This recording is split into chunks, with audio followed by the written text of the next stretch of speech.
अस्सलाम वालेकुम स्टूडेंट्स। अच्छा, हम लोग कर रहे थे लास्ट टाइम चैप्टर, ये हमने स्टार्ट किया हुआ है कि sequence and series of a function. तो इसका हमने मतलब कि जहाँ तक काम कर लिया था,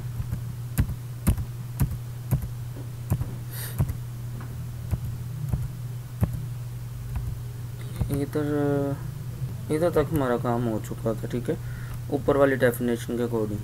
ठीक है, आज हम लोग ये करते हैं 7.15 थ्योरम। ठीक है, अब इसमें कहता है कि जी द अबव मैट्रिक मेक्स मतलब C into X into complete metric space. कहता है ये जो ऊपर मैट्रिक है इसको कंप्लीट मैट्रिक स्पेस प्रूव करना है। अच्छा, ये ऊपर देखें, ये डेफिनेशन सारी लास्ट टाइम मैंने कहा था आपको रीड करनी है, इसी के हवाले सारे इसने इसमें यूज़ करने हैं। कि जैसे ये उसने कहा कि sequence F N converges to F with respect to the metric if and only if F N uniformly on X. मतलब अगर एफ एन यूनिफॉर्मली कन्वर्ज हो एफ को, तो हम क्या कह देंगे, हम कहेंगे कि ये जो मीट्रिक है ये क्या है, कन्वर्ज करी विद रिस्पेक्ट टू। ठीक है, फिर उसने ये भी बताया हुआ था। तो इसके लिए उसने क्या किया, सबसे पहले देखें, कहता है कि जी let f n be a Cauchy sequence in C in to X, this means dash to each f sun zero. और इधर तक ये डेफिनेशन आपको बता के रियल वन में भी मैंने आपको करवाई थी कि जी काशी सीक्वेंस क्या होता है, लेकिन उधर डिफरेंस क्या था, उधर हमने इधर X N minus X M लिया था, लेकिन इधर क्या एफ है। और ये मतलब बेसिक डेफिनेशन वही है काशी सीक्वेंस की जो होती है। अच्छा, फिर कहता है कि इट फॉलोज बाय थ्योरम 7.8। अब 7.8 थ्योरम के अकॉर्डिंग ये भी हमने किया हुआ है। अब देख लेते हैं 7.8 थ्योरम में कहता क्या था। देखें, ये हमने प्रूव किया हुआ है 7.8 थ्योरम। तो ये मेरे ख्याल में काशी क्राइटेरियन वाला ये थ्योरम है जी 7.8।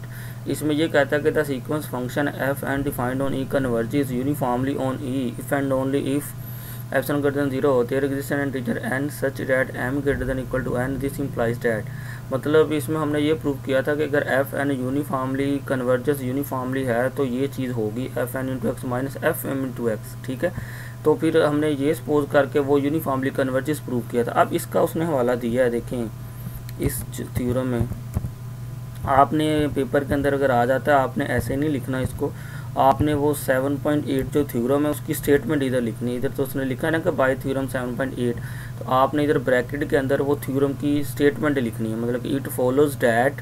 तो इधर ब्रैकेट में आपने वो थ्योरम की इधर स्टेटमेंट लिख देनी, ऐसे नहीं लिखना पेपर के अंदर। ठीक है जी, अब ये थ्योरम अभी मैंने आपको मतलब कि रिवाइज भी करवाया कि क्या था कि अगर F N converges to f होगा तो f n into x minus f into x भी लेस देन एफ से नोट होगा।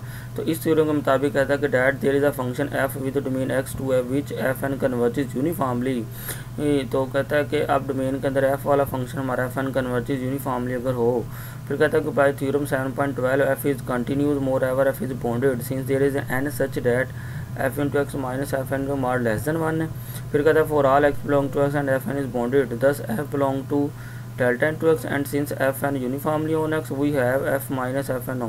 भाई हमने सिर्फ ये प्रूव करवाना था कि ये मीट्रिक स्पेस है, तो ये एफ के अंदर कब बिलोंग करेगा। ये देखें कि ये उसने थ्योरम किया हुआ था ये कि अगर एफ एन यूनिफॉर्मली कन्वर्जेस होगा तो जो एफ होगा हमारा कन्वर्ज होगा वो इस मीट्रिक के अंदर बिलोंग कर देगा। तो यही उसने शो करवाया, और इस चीज़ को उसने कैसे शो करवा दिया कि ये दो थ्योरम का हवाला उसने यूज़ किया, एक थ्योरम 7.8 का किया, एक 7.12 का किया।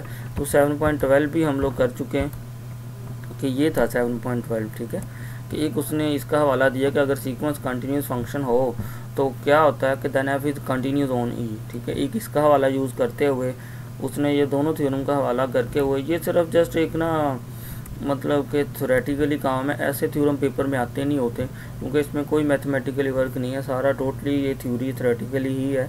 तो इसमें सिर्फ आपने क्या करना है, इन थ्योरम की जो स्टेटमेंट है वो लिखनी है, ये नहीं मेंशन करना इधर का जी ये थ्योरम है ये थ्योरम है। ठीक है, तो इस चैप्टर में मैं आपको बार बार बता रहा हूँ कि एक डेफिनेशन इंपॉर्टेंट है, एक एग्जांपल्स कोई आ सकती है, और दूसरा इसमें से जो थ्योरम सबसे इंपॉर्टेंट है वो मैंने ऊपर आपको बताया कि Kashi criterion for uniform convergence है, या इसे पिछले वाला एक थ्योरम था जिसमें हमने वो कंटिन्यूस प्रूव किया हुआ था यूनिफॉर्म। ठीक है, तो इसको आप कर लेना 7.15 को।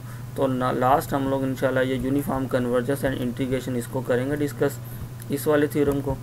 तो ये थ्योरम भी इम्पोर्टेंट है, इस थ्योरम को डिस्कस करेंगे नेक्स्ट में हम लोग। ठीक है, और हमने 7.18 तक जाना है, हमारा काम इतना है, हमने इस चैप्टर में से ना सारा चैप्टर नहीं करना, इस आर्टिकल तक जाना है। 7.18 तक, बस ये हमारा लास्ट आर्टिकल होगा, ठीक है। इधर तक हमने इसको क्लोज कर देना इस चैप्टर को, ठीक है।